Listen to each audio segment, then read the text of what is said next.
welcome to the Movement. I'm so glad you're here. I am Lorianne, your host and the creator of the Movement, our space for mothers of only boys, moobs, and those who love us. And today I have a wonderful guest with me. Her name is Ruth Whippman, and Ruth has written a book that captured my attention called Boy Mom.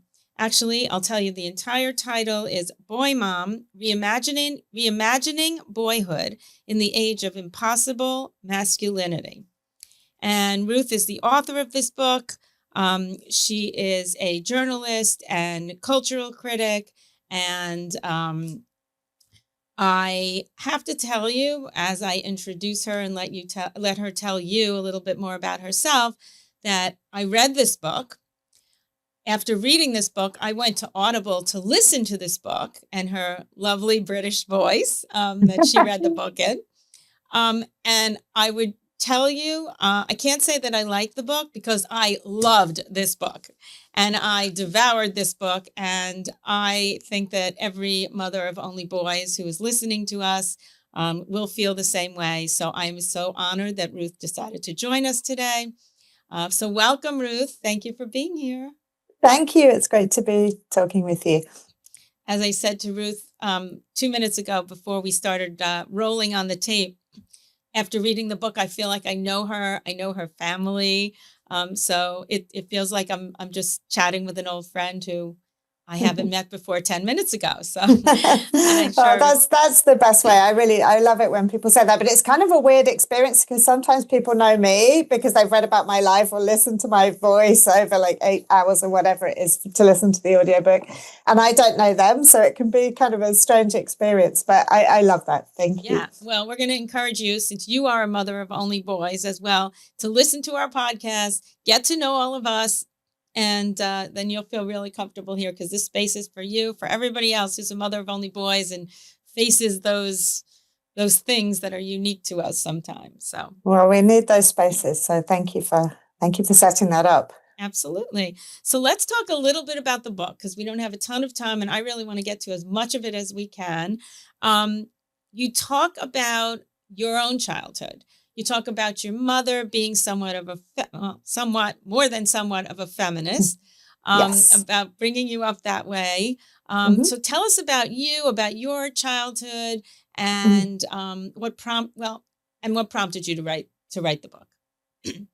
So I grew up, I'm one of two sisters, and my mom, as you mentioned, was like a really big second wave feminist, and some of the kind of cliches of that time, this was in the late 70s and 80s. So, no Barbies, no pink, a lot of things were kind of forbidden. And also this really strong, like, very empowering ethic of like, you can be anything, you can do anything, you can break down all those barriers. She was one of the first generation of women that had really like entered the workplace in this really meaningful way, risen to the top, and she had huge ambition for us. And, it was a narrative that was both kind of like, very empowering. And I'm really, really glad for it as an adult. And as a child, all I wanted was a Barbie in a pink dress with like all the frills. And then, and also my sister and I we were two girls who were very sort of quiet and studious. We loved reading. We played the cello. We did all of those kinds of like good girl cliched activities. So then fast forward to when I was having my own children, and I now have 3 boys. And it's been a really, really different experience. So I had in my head this kind of feminist narrative that like all of gender was socialization. And so the only reason why boys might behave sort of rambunctiously or badly, quote unquote, is because we kind of socialize them to do that. And we let them behave that way. We let them get away with it. And so I kind of went into the project of parenting, I think with the idea that I would raise these like sensitive feminist sons who would never be like those sort of bad boys, who you read about or hear about or see in the playground. And I was really blindsided by the reality of it. I had 3 extremely physical boys who really kind of conform to all the kind of boys stereotypes of they love wrestling, they love play fighting, they love Nerf guns, they loved anything with guns or battles or fighting, etc., etc. And it really made me think hard about gender, about socialization. And also it was in this like very specific political context that we're living through now, where there's this huge conversation around masculinity, about toxic masculinity. And so all of these things feel really, really kind of loaded and politicized and heavily freighted. So nothing is just sort of what it is. Everything comes with all this baggage. So this book was really, Boy Mom was really a combination of me reckoning with all these things in my own life as a mom of 3 boys, and also as a journalist, just reporting the story of like what it means to be a boy in this extremely fraught political moment and what it means to raise a boy. Yeah, I mean, I think sometimes when you put multiple boys together, you have 3 boys, it's almost impossible to not have wrestling and physicality and they it's just what they do somehow. And I don't know, cultural, biological, a little of both. But that's kind of what happens. I love the fact, and I did pull out some quotes because I did just eat up every word you wrote here, that you felt that a lot of parenting books mostly were written by men or by experts and not by regular moms with real life experience. And you wanted this book and needed this book and it didn't exist, so you had to write it. That really resonated with me. Go for it, girl. That was great. Oh, thank you. Well, I think especially when it comes to boys, there was this sense like in a lot of the parenting books that like, it was like, only men can really handle this. Like boyhood is this like momentous, challenging thing that only other males can really fully understand. And moms just like step aside and let men handle this. And I think there's still kind of a snip of that in all of the discourse around this. It's sort of like, male role models and men this, and not to diminish the role of dads, not to diminish the role of men in boys' lives. Of course they're important. But I mean, I think that's missing this huge piece, which is that a relationship that any child has with their mother is like an enormous part of their experience in the world, an enormous part of who they become. And the idea that mothers should just kind of step back and let the men handle it, wasn't really happening. I mean, I think, that's not really what's actually going on. And B, seems like unrealistic and really unhelpful. I mean, I came across this really amazing study called the Harvard Grant Study. And it looked at this group of men and followed them from like the 1930s, I think, all the way through from when they were 18 to 80. And it looked at every measure of their life outcomes. So, their happiness, their success, their earning capacity, their mental health, their physical health, every sort of aspect of their lives. And the thing that they found correlated the most strongly with a man's success in every single domain of his life was the warmth and closeness of the relationship with his mom. Which just, so this idea that somehow moms don't really matter is, or that, a mom's job is to kind of step aside and let her boy become a man, I think is a mistake. So I wanted the book. I wanted to know how to navigate it. And so, that's what I took upon myself. So that does 2 things. That makes me, as a mother of only boys, feel like, yes, I matter. And it also feels like it puts intense pressure on me to do the right thing and be that role model and do it right. And I know sometimes we worry about making mistakes and, but if we do it from a place of love and we do it with good intention, maybe that's enough. But you do talk about early childhood bonding and how important it is in the beginning to do that. So what can we do as mothers? What do you feel after the research, after talking to other mothers, after writing this book? What can we do as mothers in the early childhood years to promote that and to promote that bond between our mom, us, and our sons? Yeah. So, I mean, the interesting thing about that study that I just referenced, it says the closeness and warmth of the relationship with his mother, not like any specific parenting method that the mother, practices or anything she particularly does or says or, like what what books she's read or anything. It's about the warmth and closeness. And I think that what we need to focus on as parents in general, and, obviously there's many, many other things we do, but, is just that level of nurture. And one of the things that I found when I was researching the book was that this weird, like, double whammy thing that happens with boys. So firstly, boys actually need a little more care and nurture than girls do in many ways. This was something that really shocked me. But their brains, a baby boy's brain at birth, I found out, is about a month to 6 weeks behind a baby girl's brain in terms of right brain maturity. And that the right brain is the part that deals with like emotions, attachment, emotional self-regulation. So on average, a baby girl is a little more independent, a little more resilient, a little more skilled at calming down those kind of social emotional skills. And boys need a little more support from caregivers right from birth. And so, but the problem is, because of our ideas of like masculinity, and boys are like, we sort of think of boys as being like tougher and stronger and more robust, and like, that we want to toughen them up and make them into men.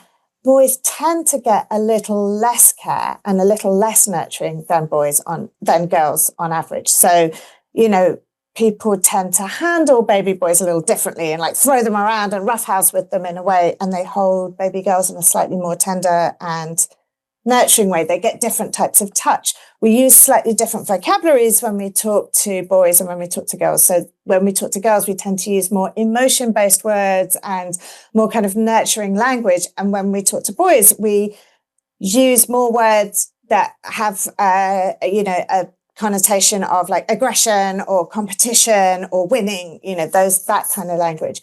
And this is all very, very subtle. One example that I use in the book is that people tend to refer to boys as buddy and girls as sweetheart, which in a sense, like such a nothing burger, such a minor thing, who cares?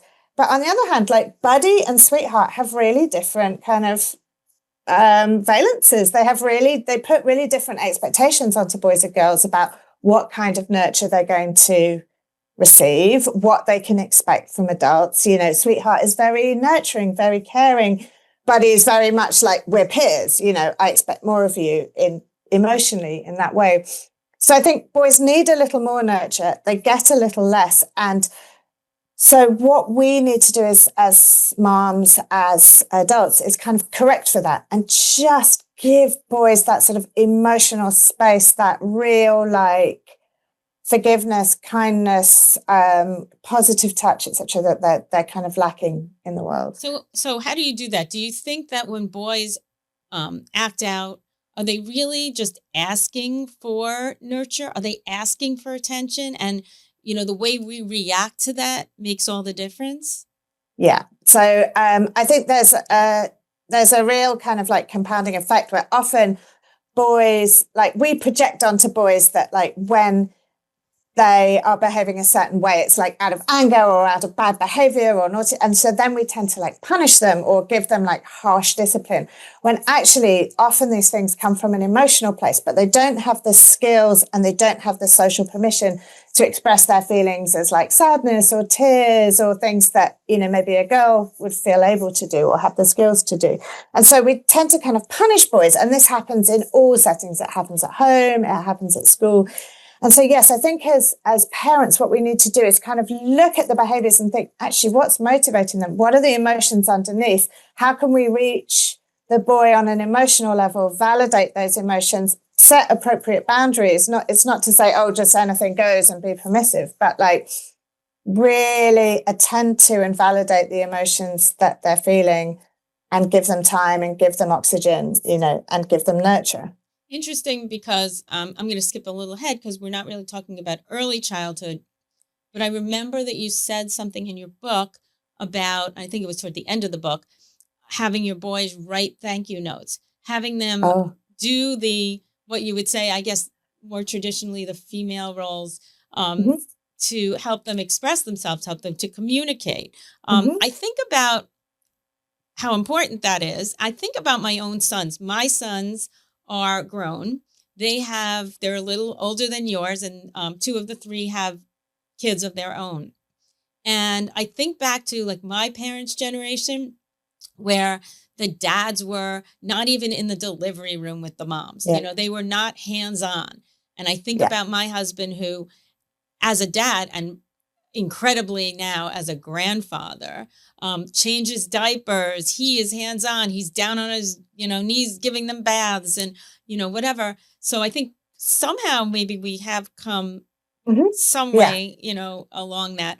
But as far as the thank you notes and as far as getting our boys to communicate more, how do we do that to encourage this boy revolution, or this change in the way we nurture our boys? Yeah, so I think that the thank you note thing is sort of emblematic of a type of relational and emotional work that women tend to take on. So it's like, and people have started calling this emotional labor. That wasn't the origination of that term, but I think it sort of refers to this type of work where it's like, are you tracking everybody else's emotions? Are you thinking like, is grandma having a good time? Should we sit Auntie Susan next to grandma because she might like tell that story again that's going to piss grandma? Is so-and-so feeling left out? Do we need to like send a thank you letter? Has so-and-so had a baby? Do they need a casserole? And I think we're talking about this like male loneliness crisis in adulthood, and a lot of men who really, really struggle with deep and intimate friendships. And I think we scaffold those things so much better for girls all along that we kind of expect them, to comfort friends when they're feeling sad, to choose a nice and thoughtful birthday gift, to think about what another person might want, to plan a baby shower, to plan a birthday party, these kinds of things, which add up to quite a lot of work, but are also they're skills that are really necessary for a connected and full emotional life, right? And I think we let boys off the hook with them. We don't think of them as boy-coded tasks. And sometimes, and I think often boys don't really kind of want to do that work in the same way. And it's kind of invisible that we don't really even notice it's happening. So we don't even really ask boys to do it. But actually, these are the things that are the foundations of thoughtfulness. Like, for instance, like choosing a thoughtful gift for somebody. So, I think in adulthood, a lot of women complain that their husbands will just like get the first thing off the shelf or just like ask them to choose their own gift. And, but the skill of thinking, okay, what do I know about this person? What do they like? What is their taste? What have I noticed that they are missing or that they might need? I have to listen to them talk. I have to listen to them. I have to observe them in their life.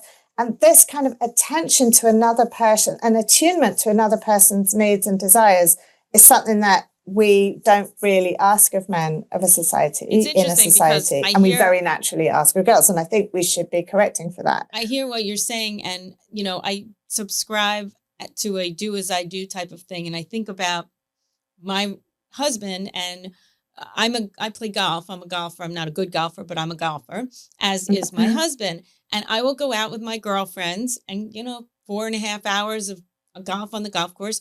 We yap, and know everything about what's going on in our lives. My husband will go out with his group of foursome and come back, and I'll say, so what's going on with so-and-so? And he'd say, what are you talking about? He like shot a 4 on the 3rd hole, Right, yeah. And I see it with my sons as well. I'll be like, what's, so-and-so doing over the summer, like his best friend. He'd be like, I don't know. And it's as if I've asked him like, will you go and schedule his dentist appointment or something? It's so like, this isn't my business to talk to him about. Well, I've been trying to sort of work on my husband a little and say, well, go back out there the next time and, talk a little bit, find out what's going on. Like, I'll give him a little like kick in the butt, like, whatever. Yeah. And hoping that my boys will get the message through him, maybe he'll, one way or another. But it's interesting because I subscribe to everything you say. And I think we do have much more influence than maybe we give ourselves credit for.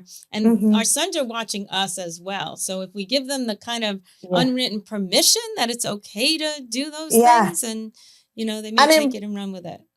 Yeah, I mean, what was really surprising to me was because for this book, I interviewed many, many teenage boys, sort of teenage and college age boys. And I thought they would say to me, oh, you know what, this is just the way we like it. We don't want to like talk about our personal lives. We don't want to get into that deep, intimate stuff. we just want to talk about, sports or video games or whatever it is. And so, leave us alone. But actually, that's not what they told me at all. They all said that they were like really craved like deeper connection. They really craved friends who they could talk to about problems that were happening in their life or, issues or, could be vulnerable with. But they weren't able to do it. They didn't feel like it was okay to do it. They didn't really even know how to do it. They didn't have the skills, but they really missed it. And so I think we're not doing them any favors by not teaching them this stuff. Right. Absolutely. I actually want to just touch on one other thing that you mentioned in the book. Well, many other things, but I don't know how much we have time for. Something caught me that I never knew before. We've talked a little bit here about gender disappointment and some moms who find out they're having that third boy. And I remember in your book, I want to think it might have been a taxi driver or somebody, an Uber driver, that said something to you about you're pregnant with the third boy and it's a boy or whatever it was. See, I remember everything in the book. I loved it. And you mentioned something about women, studies showing that women who give birth to boys or multiple boys are much more likely to suffer from postpartum depression. Yes. And I in wonder, the West, that's not true in China, where the culture kind of goes the other way. So but why do you think that in is? the Western world? Yeah, that fascinated me. We talk a lot about not having, we bond together. That's one of the reasons I did this here. Let's bond together. Let's talk about the things that are unique to mothers of only boys who do not have daughters. And, some women will say, I'm fulfilled. I'm happy. I'm one of them. Some women will say, my life is not the same without a daughter. What do you think is contributing to that? Do you have an explanation for that study and why it's the US? Is it cultural? What is it? Well, I think that in China, boys are really valued. So I think a mother who gives birth to a son is like treated with, and this is a huge sweeping generalization, but I think there is an element of this where, and I think in the US, at least my experience, definitely as a mother of only boys, was that I was sort of somehow disappointing everybody else and everyone was a bit like, a boy. So I think that's part of it. I think there's something very deep about gender. I think it's really, if most people are honest with themselves, like, gender really matters to people. It's easy to say, oh, it's all the same and, who cares? And I'll be happy with anything. But this is a really, really profound part of who we are as humans, how we walk through the world, how others experience us, how we experience others, of the way we're socialized, the way people respond to us. And so I think, of course, it's going to matter to people. It would be strange if it didn't matter. And I think for a lot of women, they maybe want a daughter because they feel that they can relate to them better. I think especially in this sort of climate that we're living in now, there's a sense that men are toxic, that they're harmful, that they might grow up to do something terrible. That was definitely part of my feelings about it. But I think there was, I am honest in the book about saying that I had real sadness about not having a daughter. And I think that sadness makes total sense. I'm a woman. Such a huge part of my life has been being a girl. I love all the trappings of girlhood, all the toys, all of the, which isn't to say at all that any girl, I might well have had a girl that wasn't interested in any of that stuff, which is also fine. But at least we should still be kind of going through that cultural system where that stuff was what she was interacting with. Whereas I think with boys, you're not really part of it, whether whether your own individual child, however, whatever they happen to like or not like, I think it's something about the kind of cultural track that you're on that's a big part of it. And so, I think, and I think gender disappointment is something that is overwhelmingly experienced by mothers of boys. Honestly, I think it does happen the other way around, but I think it's rare, and I think it's entirely understandable. And maybe acknowledging it, having discussions with other MOOBs about it, helps or whatever. I'm going to tell you, I'm a little older than you, and I've been around the block a little bit. I have 2 granddaughters now, and it's a nice thing to look forward to also. Yeah. I have 3 amazing daughters-in-law who, are just my girls, and 2 of my 3 grandchildren right now are girls. It's interesting. My first grandson was a boy, and I know boys. I'm used to boys. Yeah. So, to this day, he's comfortable. He's easy for me. And the Yeah. girls, because gender made a difference. It wasn't Yeah. just the buying the pink. It was, I might have been a little afraid of my first granddaughter. Will she like Yeah. me? Will she judge me? Will I Yeah. communicate I with mean, her? there's so much in the mix for all of us when it comes to gender. And like, I think pretending otherwise just isn't really emotionally honest. And I had a draft of this book so I think sometimes when you're a mom of only boys, you can like end up being a little bit on the defensive. So people are like, oh, another boy. And you're like, I love boys. I haven't been disappointed for even a second. And, everything about having boys is wonderful. And I wouldn't know what to do with a girl. And I sort of started writing the book a little bit in that register of like, what's wrong with boys? Boys are great. And then I was like, actually, this doesn't feel like it's coming from an emotionally authentic place. So I was like, actually, what do I feel about this? And I was like, yes, I do feel sadness about not having a daughter, which isn't to say that there's anything deficient or wrong with the boys as who they are. But like, obviously, this is important. And when I started to write the book from that place that felt, authentic to me, then the writing flowed much better. Right. And it is like a jar half full kind of thing. I mean, there's something just sweet and wonderful about those boys and that special, just as you said, what we can give our boys that nobody else can. And that we have that role. And, to this day, I'll tell you, I'm happy to tell you, I love my granddaughters to death and, nothing to fear there. They're just, Nana's girls and it's great. But I feel like my boys as adults are just, they care. I still feel the bond with them, that mushiness. I mean, it's a whole other discussion when they get married and, they have spouses or whatever. And their spouses are really good about keeping me in their lives too.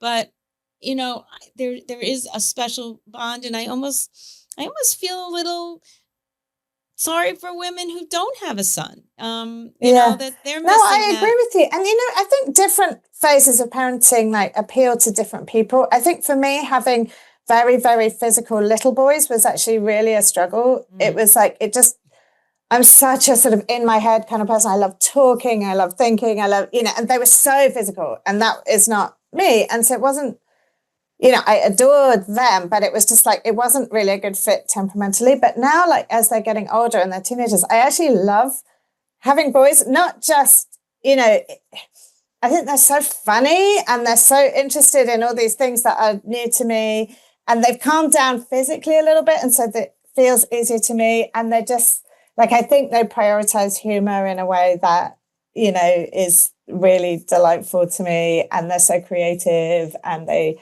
and they play instruments in the garage and they jam with their friends, and they like, and it's just all this stuff that I sort of remember as a teenage girl, like admiring in teenage boys. And I'm like, oh, look at all these handsome big boys that I have around. And it's really special and lovely, It's the mama pride, and they're yours, and it's just a wonderful thing. It really is.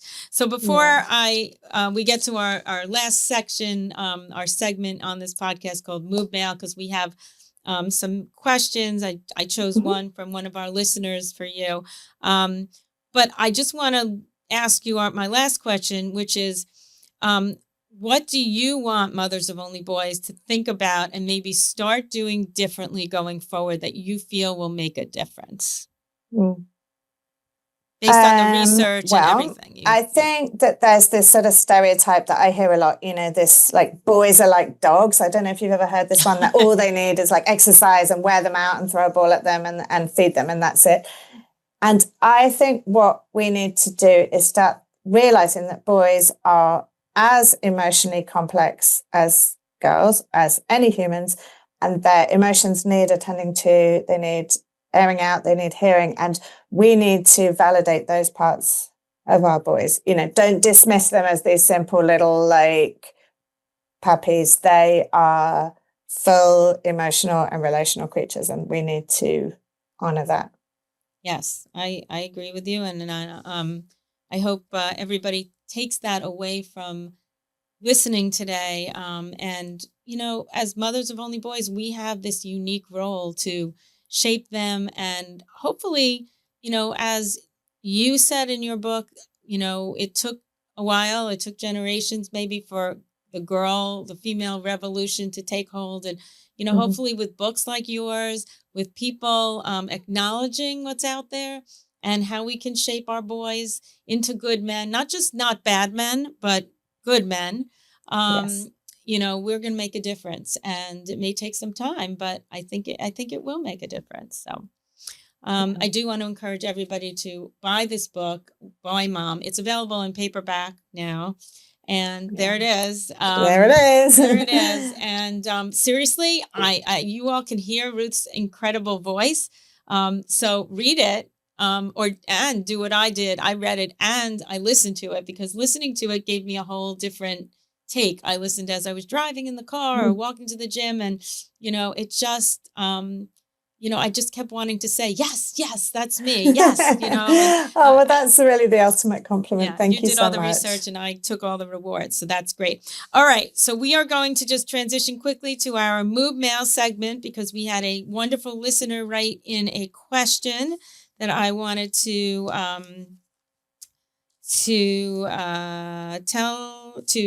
read. Okay, here we are. Okay, this is from a girl named Stacy. And it is our Move Mail for today. Oh boy, it's that time. Ooh, mail's here. Your voice meets mine. From your heart straight to our trail. Let's open up that mail. All right, Stacy writes, Dear Lorianne, I have 3 boys, and they could not be more different from each other. One is super sensitive and talks a lot. One barely says a word, and the third is somewhere in between, depending on what day it is. I feel like what works with one completely does not work with the other. Am I supposed to be parenting them all differently, or should I be trying to make myself more consistent across the board? Thanks for everything. I love listening. A fellow moob named Stacy. So what do you think, Ruth? I relate to that a lot. Like my boys are also really different. And I also relate to this thing that one thing, you could say one thing to one of them and he'd be like, oh, yes, exactly, more. And the other one would be like, go away, shut up, I hate it. And so yes, I think that should she be parenting them all differently or the same? So I think when it comes to parenting, everyone knows their core values, and I don't think they change from child to child. The things that are like really important to you in your family for your values, but like in terms of how you like handle each kid day to day, how you talk to them, how you respond to them. No, I think the thing about parenting is that it's not a one size fits all. It's a relationship. And just in the same way that you have a slightly different relationship with every friend or every colleague or every romantic partner, yes, you have a different relationship with every child because they're a different person and they will bring out a different side in you. And I think we should honor that. And that's what makes mothering this amazing job, this incredibly skilled job, because you're real time interacting with a complex human being and you're bringing your own complex human needs and, whatever experiences and skills to that. And it's happening all the time very quickly. And so, yes, I think that, and that's actually what makes it special and beautiful rather than like reading from some manual. And I think sometimes, we can get caught up in the idea that like parenting, there's some like perfect script that if you just got the book that says like, this is how you have the conversation about this, and you just read it off the thing, then, and you say the right words, then it will have the right outcomes. But actually, this is a relationship. It's give and take. That's how another person feels seen and feels cared for, is if they feel that they're being responded to as themselves by a real, authentic human. So yes, core values consistent, core boundaries consistent, how you will allow them to treat you and to treat others. But the day-to-day dealings with them, absolutely, I think they have to be different. They have and to be specific different. to each I agree child. with you. It's funny. My 3 boys look extremely alike. They look just like their father, but they look extremely alike. And everybody says they're exactly the same. They're not. Aw. And that's the thing. And sometimes they're overtly, like Stacy says, very different. My boys to the outsider, they look alike, they seem alike, Mhm. but they have their nuances and they do, you do subtly at least parent differently. Mhm. It's just you have to attend to each one and what they need. And I think Yeah. we don't have to be perfect. I say, as I will in a minute or two, at the end of every show of mine, hug your boys, trust your instincts. And I think trusting your instincts of what each one needs, it's one of Yeah. these unique things we have as mothers, is this motherly maternal instinct. And if you Yes. just let it ride, you're going to be okay. I fully agree. Yeah. So thank you for the question, Stacy. I think that was great. I love when all of our listeners contribute and make their voices heard and their needs heard. And that was great. And thank you so much to Ruth Whippman. Ruth, I really enjoyed every second of this. I wish we had 2 more hours because I wanted to talk about the Browning Me School too. and I wanted to talk about so many other things. So I'm just going to tell everybody else, read the book, listen to the book, read the book. I promise you it will become your Boy Mom Bible because I think it is really wonderful. Thank you for joining us. Well, And thank you for having me. It's been such a pleasure talking with you. absolutely. I'm very glad to meet you, albeit virtually. And I want to remind all of our listeners to please follow us on Instagram at The Moobment. That's MOOB as in boy, MENT. And follow us on Facebook. Please listen to the podcast on Spotify, Apple Podcasts, and wherever you hear your podcasts and listen. And if you can take a moment and give us a 5-star review, if you enjoyed listening to this conversation with Ruth, we would really appreciate that 5-star review. It goes a long way. And we thank you all for listening.